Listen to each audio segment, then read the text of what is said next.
Capitol Hill in full effect right here. So, Ford, have you come up with your intro yet? I haven't come up with an intro, but I do know that I want to say one thing for sure that we can all agree on, that it's time to heal the nation. Yes, it is. You know, and the world, maybe. The world. The world. You guys were saying earlier this week when we were talking about topics, you guys wanted to talk about what's happening with Russia and Ukraine. And, Mark, you called me out. You said you're afraid. I said, well, I don't think I'm informed enough. And you called me out. You're like, well, what do you mean? The teachers, what did you say? You said, I can't recall. Well, I think we're actually talking about a couple of different things. What I was talking about was critical race theory. Oh, yeah. No, I'm going back to when we were going to talk about the war and the Russia invasion of Ukraine. And I'm like, well, I'm not informed enough to talk about it because it's such a big deal. And I'm like, well, I don't know if I can handle it right now. All I got to say is that it's as a Russian immigrant, as a Russian refugee, it's given me PTSD. It really is. I've been, the last few days, I've been having trouble sleeping because I wake up and sort of like Putin is coming to get me. And, at an intellectual level, that's nonsense. At the same time, war is part of Russia's DNA in a way that it is not for Americans. World War II was fought on Russian ground, and there's a lot of pride about being warlike, being a strong military, and it's scaring me because the safety that I thought I had in America in some ways is illusory. So I don't know, Rep, that you got to know all that much to know good and evil. You know what I mean? But we can certainly unpack it if that's what you want to talk about. Personally, to me, I have been growing increasingly more and more concerned about this critical race theory stuff that's happening in our country. And one of the things that I thought that could actually be helpful, and I don't know if one of you is prepared to do that, I would assume Representative Ford is, and that is to really give us the sort of the actual definition, the academic definition of what critical race theory is. It seems to me banning the concept of this country not being friendly to people of color, to me seems like banning free speech. But everybody is screaming about critical race theory. I wonder how many people, white people and Black people and other people actually understand what it is. I've never read the definition. I was hoping, Representative, you would sort of tell us a little bit about it, what it's actually supposed to be, as opposed to the monster that it has been made out to be. That's the point. I would tell you, Mark and Meleika, that critical race theory is a recognition, and this is not going to be the Webster definition, but it is going to tell you exactly what critical race theory is and what it's supposed to do. Critical race theory education is the one understanding that you have to see people where they're at and understand why they are where they're at in society. And you accept that, knowing that we have to help repair the people because they didn't get there on their own. They got there because society had structures in place to help them be deficient in many ways that other races are not. And so when we talk about critical race theory, the goal is to get people, many people say that police should do critical race theory education. But I say we all need critical race theory education because it is getting to know people that's not like you better and recognizing why they make demands to improve their quality of life. For example, I, being a cancer survivor of prostate, the science says that men should not have prostate screenings until they're 50 or 55. That's white science. And it's biased. Doctors need to be trained in a way to recognize that Black men have a different DNA than white men or others. And therefore, the science needs to protect Black men.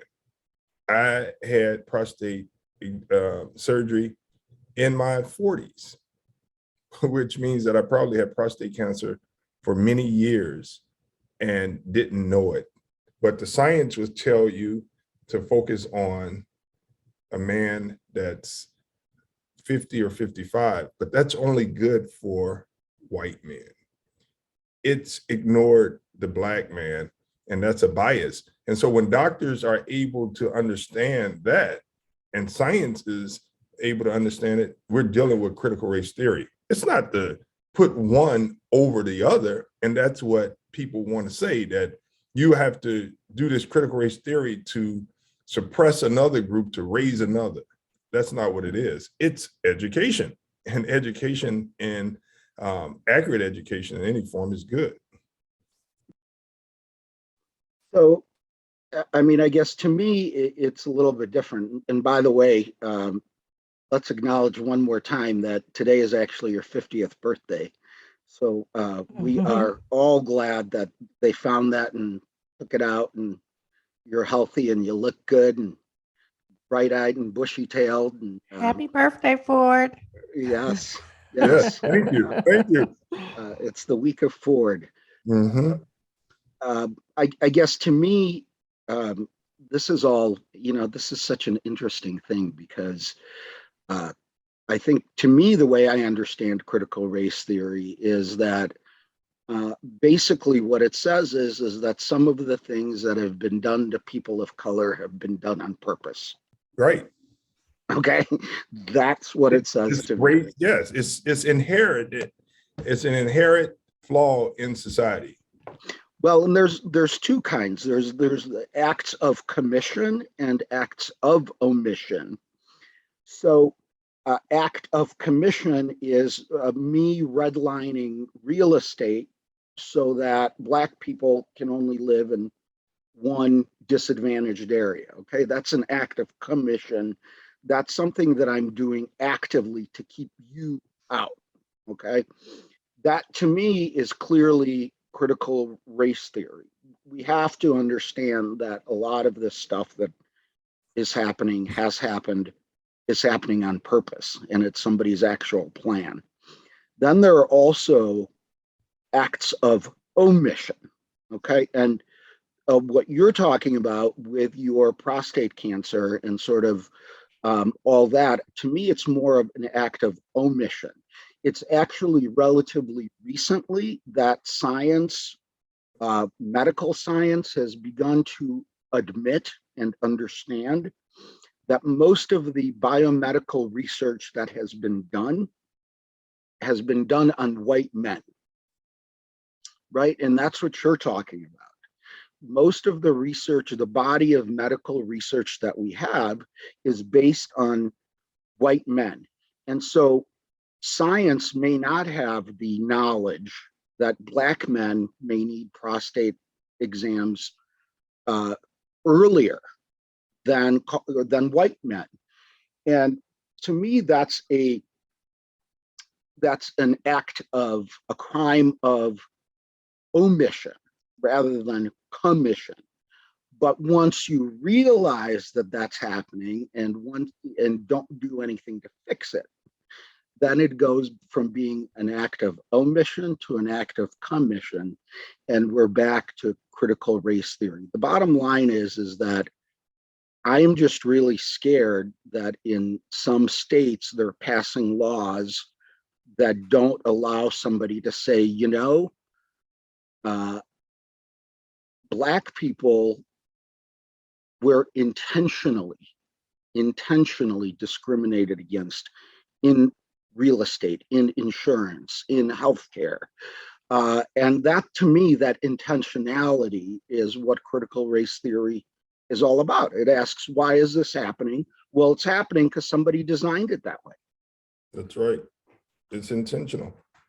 And they say it really doesn't exist anymore, but I have a friend who is on a board of a big medical group here in Illinois, and they have found through studies is that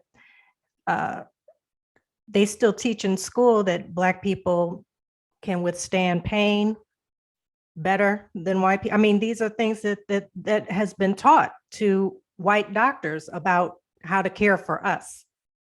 That's still today. And you don't have that many of us working in the medical field as doctors. Yeah.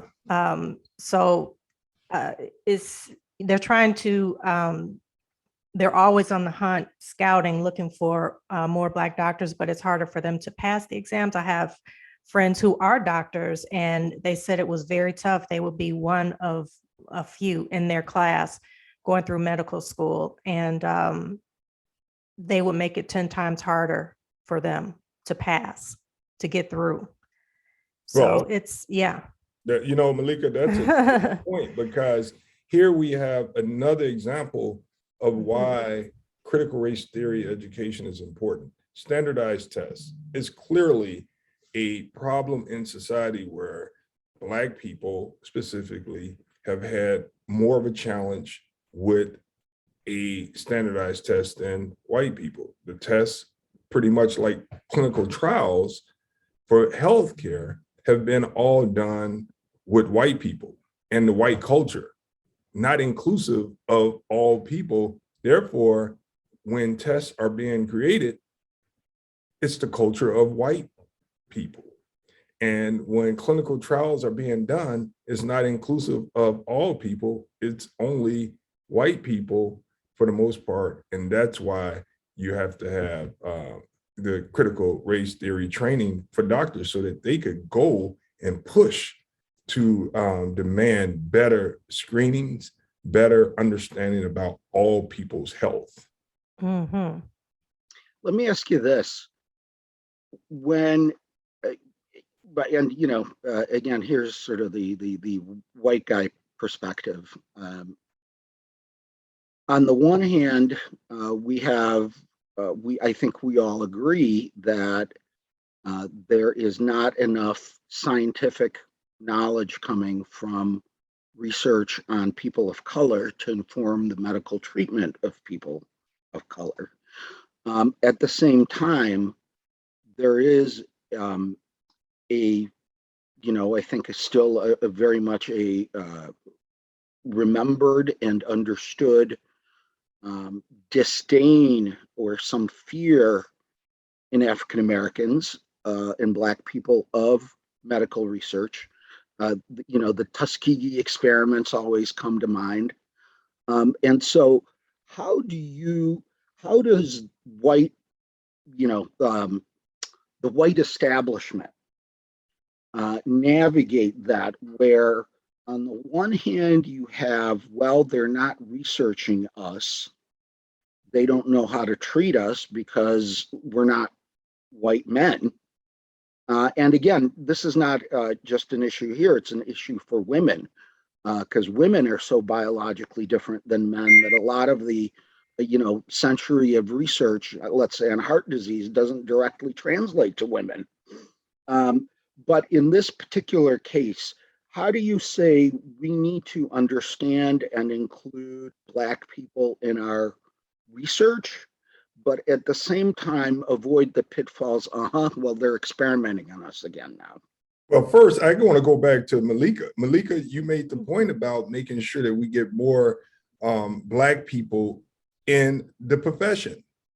We have to deal with that testing. The testing, if we're saying that we know that there's been a commission to exclude Black people in the medical profession by these exams, then we got to deal with that. Because if we ever want to get more buy-in from Black people, you got to get more Black doctors to be a part of that so that they can relate to society that would trust them. Yeah, I was just looking for a Black doctor with my new insurance, and not one popped up in the system. You know how they show your the photos and you get to pick? Not one, not for my primary, not for my gynecologist. Not one Black doctor popped up. And I mean, I've had pretty good healthcare, but there was one scare in LA. I went into the emergency room for my fibroids. A lot of Black women, we suffer from fibroid tumors, and we would love to know why. That is, we still don't know why. My mother almost died in childbirth with my sister from fibroids, so it's very scary for me. So I'm always, getting it checked out. And in LA, I went to the emergency room. I had just given a presentation in my stomach. I mean, I looked like I was about 4 months pregnant, and back then I was a lot smaller too. And I went to the emergency room, and I knew what was wrong. I was in horrible pain, like gripping the steering wheel. I didn't even think I was going to make it to the emergency room. And I told the emergency doctor, he was a white male. I told him, I said, I think it's my fibroids. I think something's wrong. And he said, don't you tell me what's going on. I'm the doctor. And he came back after the test. They gave me the scan and everything. He was like, okay, you were right. It's your fibroids. And I told him, I said, I'm in so much pain, I'm exhausted. And he said, oh, do you think I'm going to write you a note so that you don't have to go to work? Oh my God. Yeah. And there was not a Black physician anywhere that I could talk to. Yeah. Wow. I only had him. Well, let me tell you, Meleika, in the medical society, also, you think about the pain that you were in.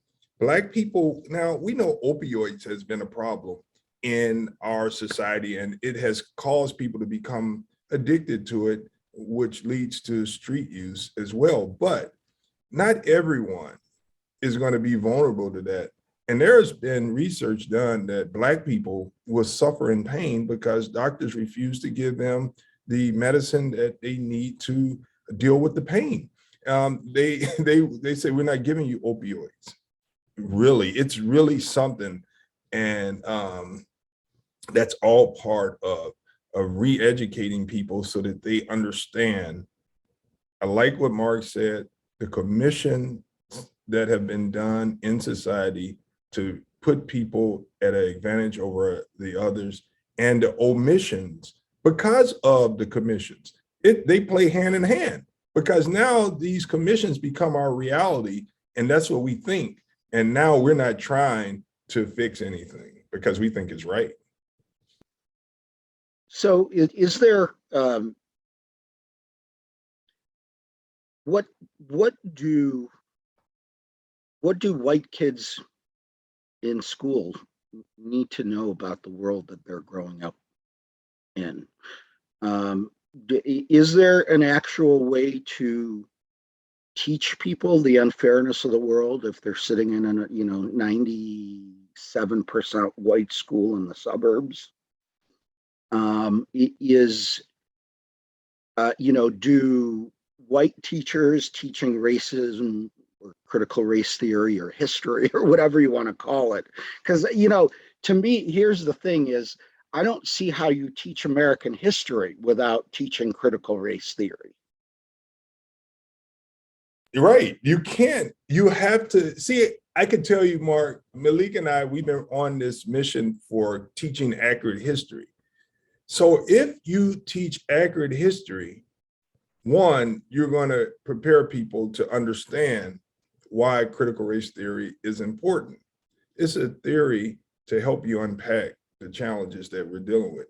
So if we don't fix American history and teach the truth about the Jewish history, to teach the truth about the Black history, to teach the truth about women and Hispanics and the Native people, then critical race theory becomes this thing that it seems like it's pitting races against the others because we're not ready to receive it yet, because we haven't been taught the truth.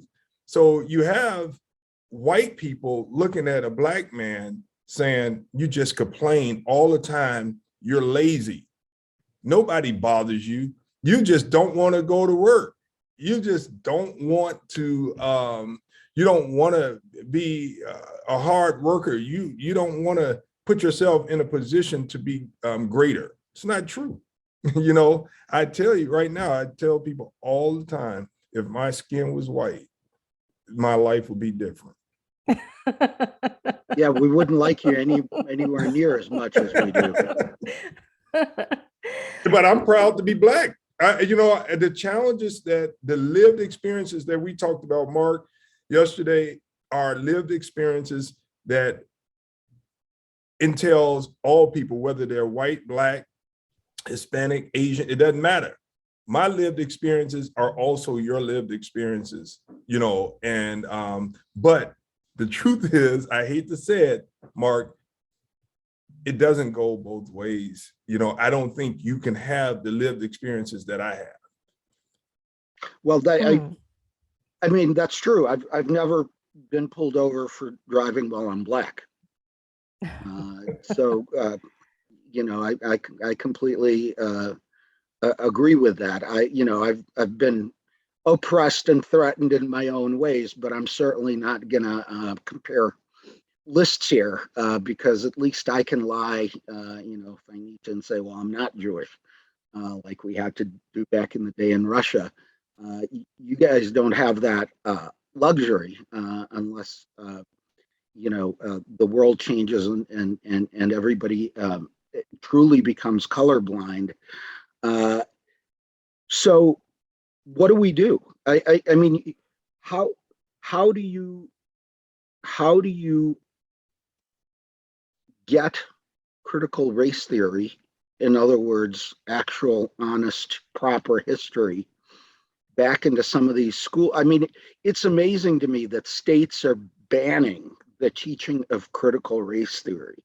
And the way they're describing that is that nobody can teach about racist institutions, okay?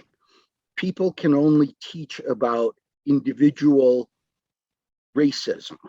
So that is, people can be racist. Systems and institutions under this view are completely neutral and can't be racist. And we know that that's bullshit, whether you're talking healthcare or real estate.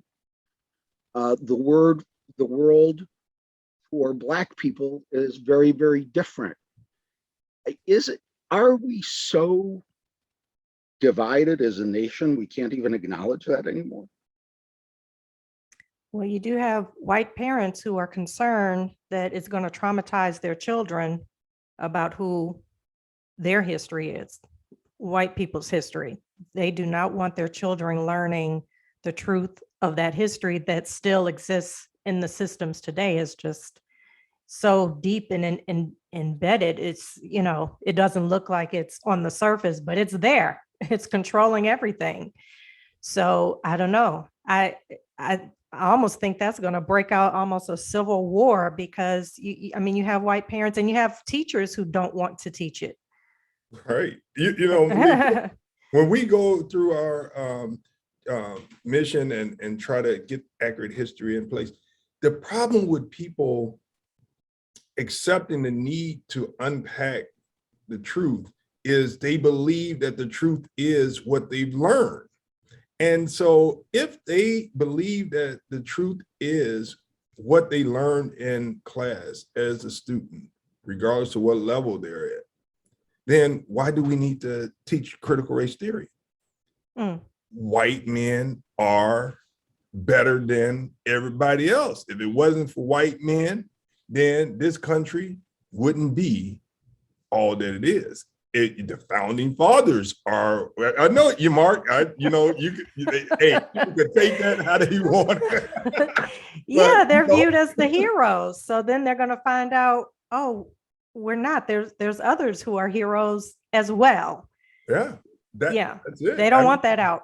I don't think they don't, not only do they not want it out, why would you want to, I mean, I know why it's necessary, but if you've been taught since grammar school and now you're 50 that this is the way the history is, and you don't understand Marx's philosophy of commissions and omissions, then what do you mean? Let's talk about critical race theory.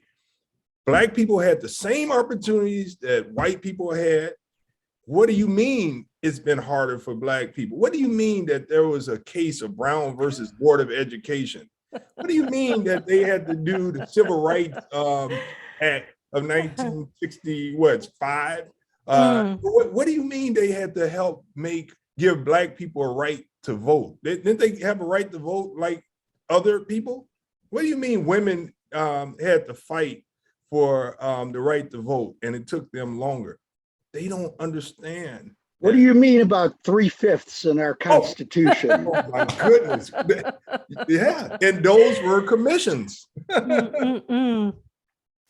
So when George Floyd happened and they actually saw it on camera, I think it really did wake a lot. Well, I don't think it did. It woke a lot of people up that, they're always like, well, you all are talking about history. That was a long time ago. That's not real today. And we're constantly saying, but it is. It's in the police force. It's in the courts. It's in our schools. It's everywhere. And for some, I think George Floyd his passing was so huge because it let people know this is happening all the time. Meleika, you're on it. That is so true because they actually saw in real life George Floyd die.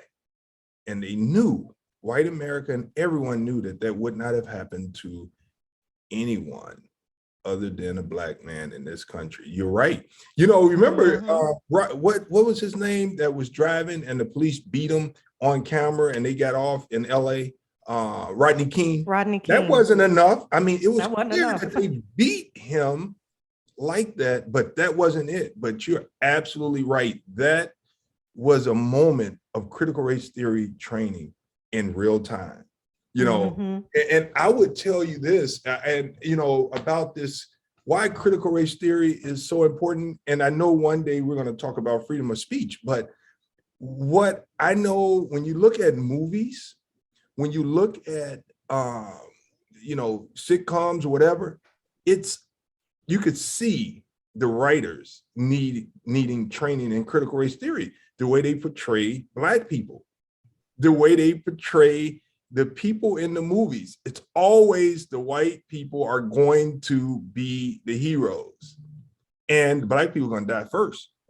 I mean, it's unbelievable. I have never, ever seen the star of a show die. The show, The Power, Ghost is the star and he died. And you got this, one of my favorites on the show, he's the white guy, Tommy. Tommy is still alive. It's unbelievable. And anything that tells a different story, it gets canceled very soon. Like the Underground told the truth of the Underground Railroad, and it showed Black people fighting back. They showed them fighting back. They canceled that show. Yeah. They canceled it so fast, and we were loving it because it showed a different side to what actually happened. Mark, I talked to Meleika about this. Did you see Saturday Night Live? They did a honor and a tribute to the Ukrainians. You know, that's what I'm talking about.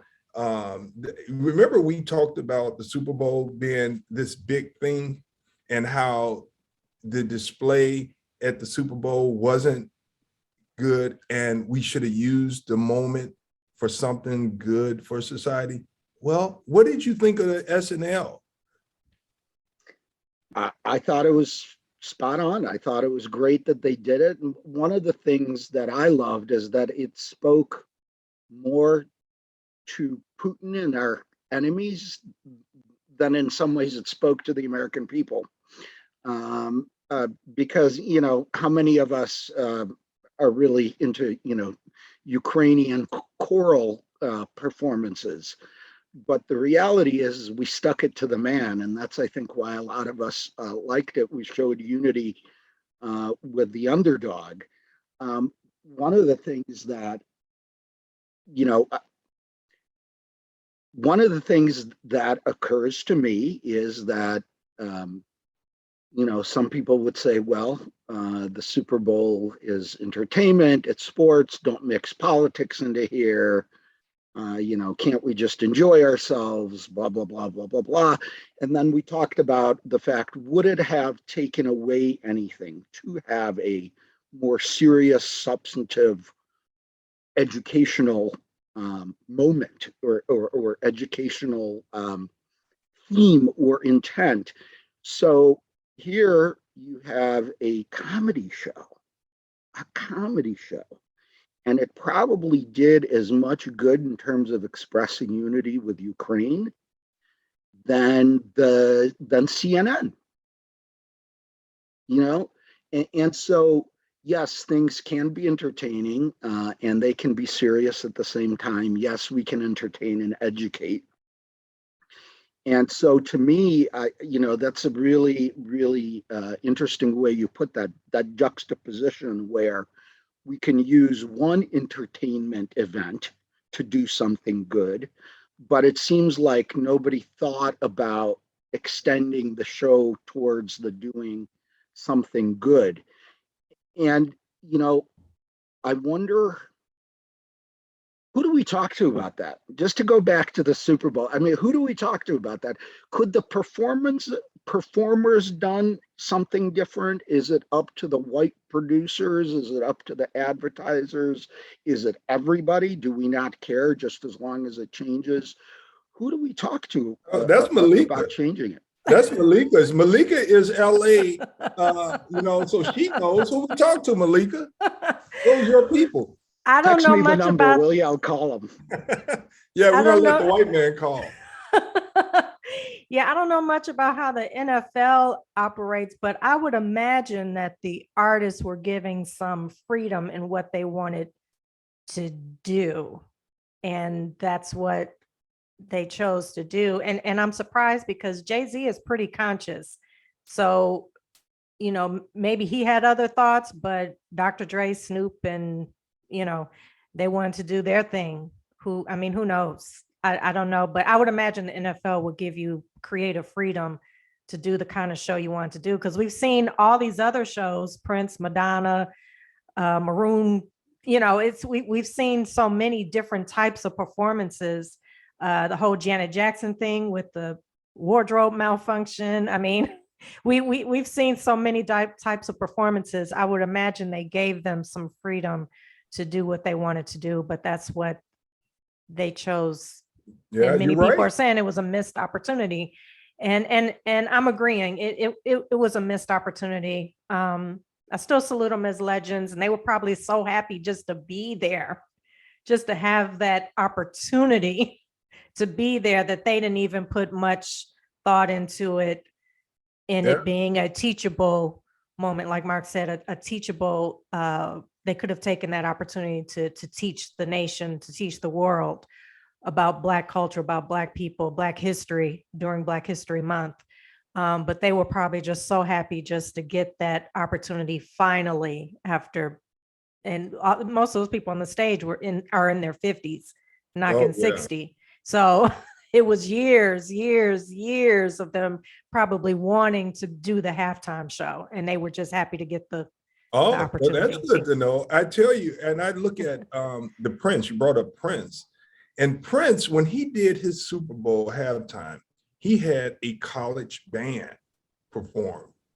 They performed with their uniforms on with pride, but dancing in the yard. But then you had that other group this year dancing in the yard with prison uniforms on. That's what I'm saying. You know, so I think that we keep pushing for the good of society to prevail at all levels and at all costs, and it'll happen. You know. And we're actually living history right now with Putin invading Ukraine. Just think years from now, people will be like, well, we don't want to teach that. That didn't happen. Right. And and how it's will it real be right written? now.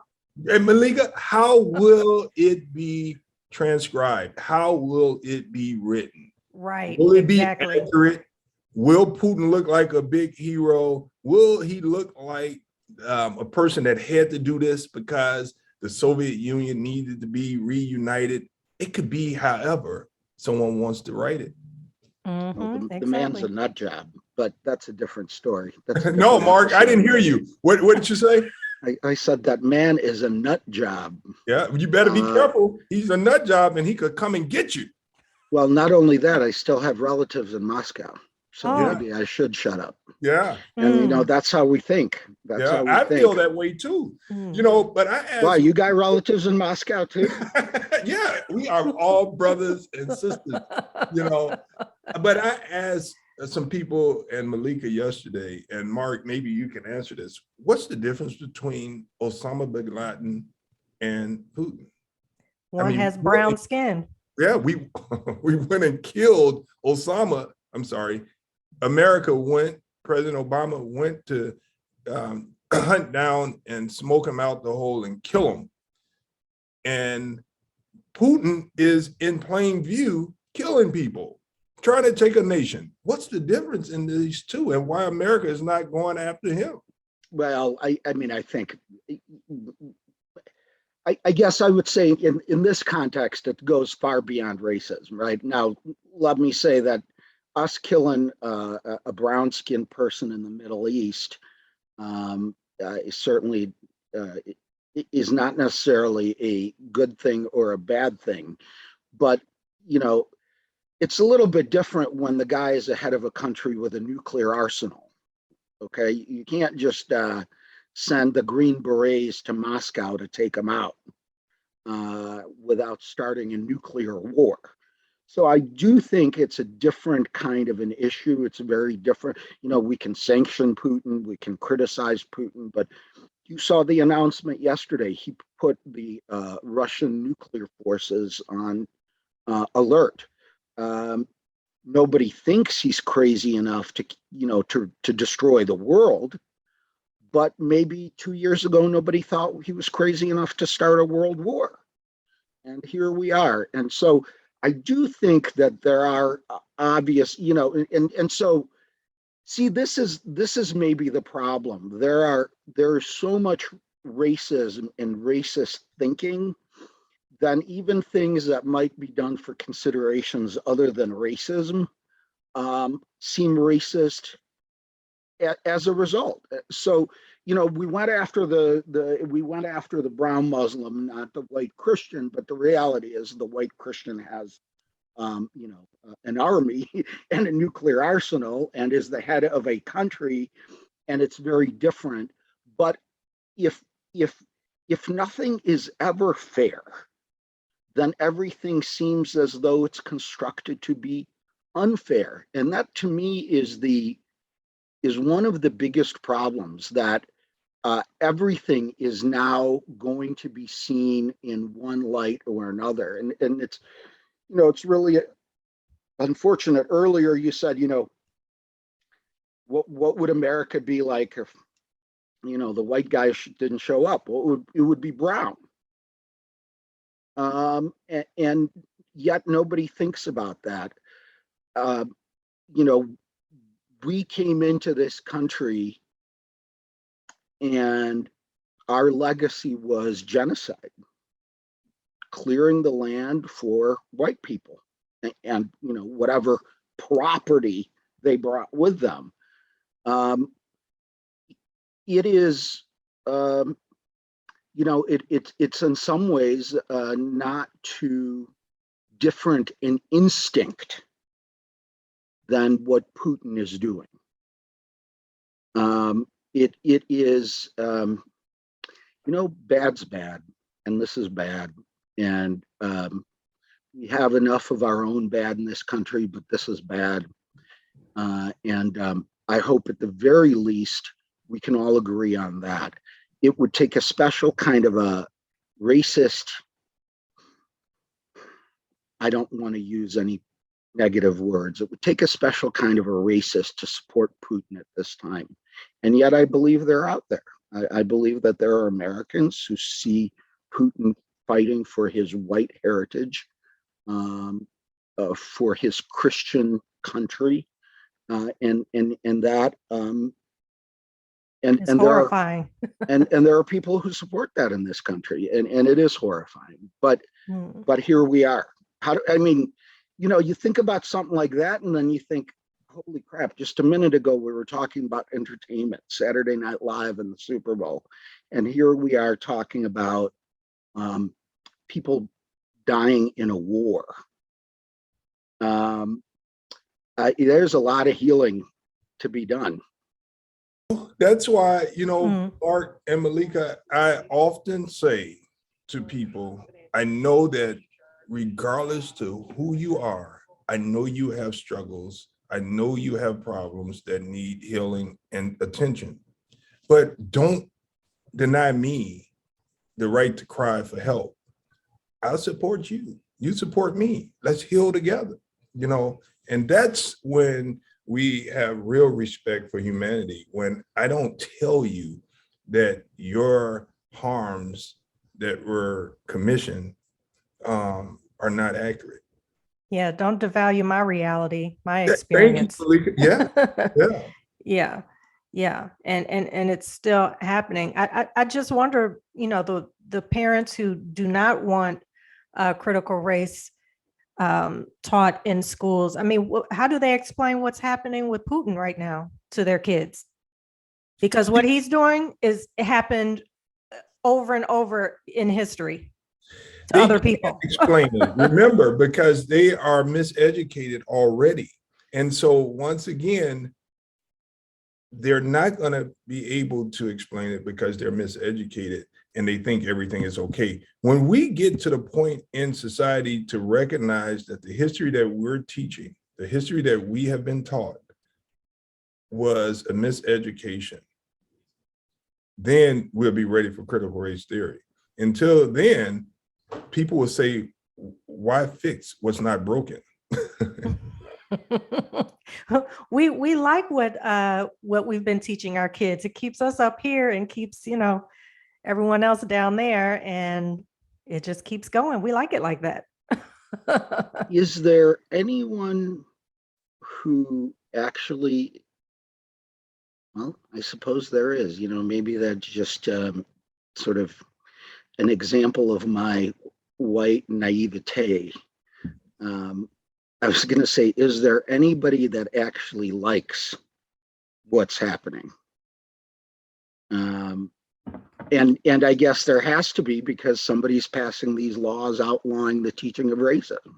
Yeah, I believe, Meleika, go ahead, but I don't want you to lose your thought. I mean, that's Trump's boy, and Trump has a lot of supporters. So there's some people out there who are probably cheering it on if they don't have any family members in Ukraine. If it doesn't touch them personally, then that's over there, and we're with Putin. I imagine there's quite a few people who don't have a problem with what's happening. If they supported Trump and that was his boy, his friend. You know why you have people that are okay with it? Because they are they're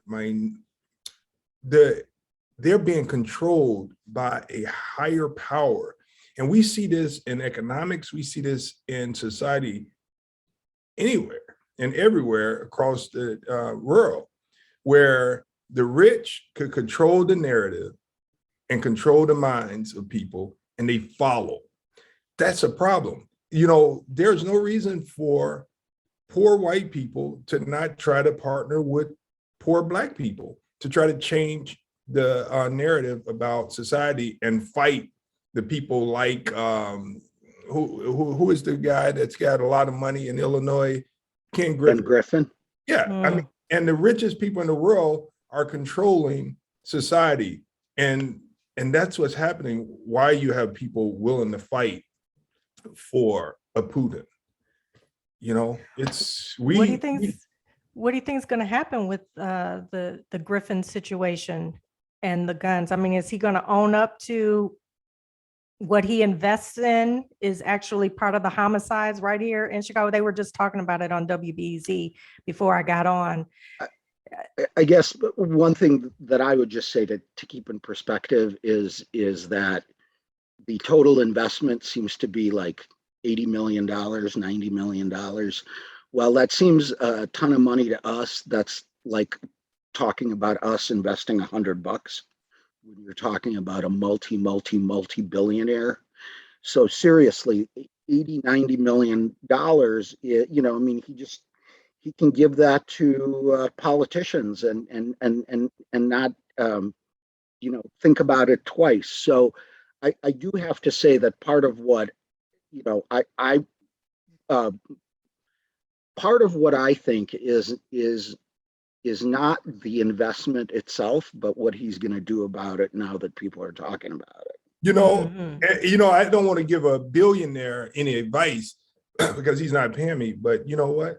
I would honestly say, if I was him, and if this is true, I would say, you know what? I had no idea that we were invested in that. And I demand that my investments be removed right now. And all the money that I've made will go to the inner cities of Chicago to make sure that we start the healing process in that city. I'm appalled that my money has been invested there, but we're going to make it right now. Tell him, Ford. That's all right. So this we're going to send those guns to Ukraine to help them fight back the Russian scourge. Yeah. Well, this is great. I look forward to talking again about cancel culture, man, and a topic that we're going to deal with, and what I've learned. I can't wait to tell you all what I learned about what the real cancel culture is. Ooh. So you guys tune in again, and you're going to learn what I learned about what cancel culture is. You guys got any teasers before we say goodbye? Happy birthday to you. Happy birthday to you. Your 50th birthday. It's a big deal. Happy birthday, Representative. We're glad to be at your side as you try to heal Chicago and beyond.